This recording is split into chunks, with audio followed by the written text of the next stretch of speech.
Historia e mendësisë së shejtanit është histori e përsëritshme dhe prezente. Nuk ka bëjmë të kaluarën.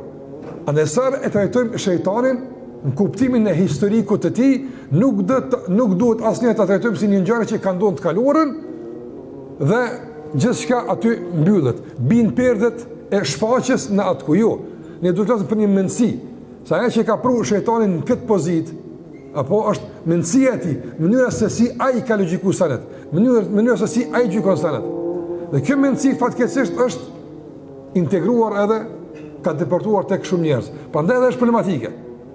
Edhe një nga ndoshta komentet në kuadër të kësaj teme të ajetit të parë që ka zbrit Ikra është edhe kjo. Nga se lexon me një mendësi tjetër, lexon me një alfabet tjetër, jo të atill që shejtani ka sjellë në mesin e njerëzve.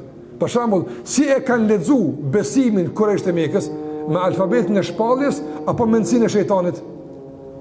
Me mendësinë e shejtanit. Dhe ka Kurani që të sjell alfabet të ri të leximit, ta kuptoni besimin komplet ndryshe, jo me këtë mendësi djallëzore.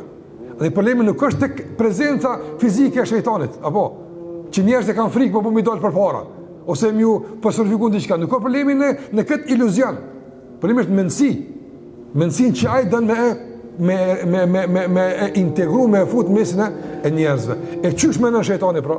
Historiku i kësaj mendësie buron që nga koha e Ademit alayhis salam. E njëjta është. Nuk ka ndryshuar shejtani në mendësinë e tij. Dhe fatkeqësia është se njeriu me tërë këtë zhvillim dhe potencial intelektual të vazhdueshëm që e ka në rritje, mbetet zakonisht peng i mendësisë zgjallëzore.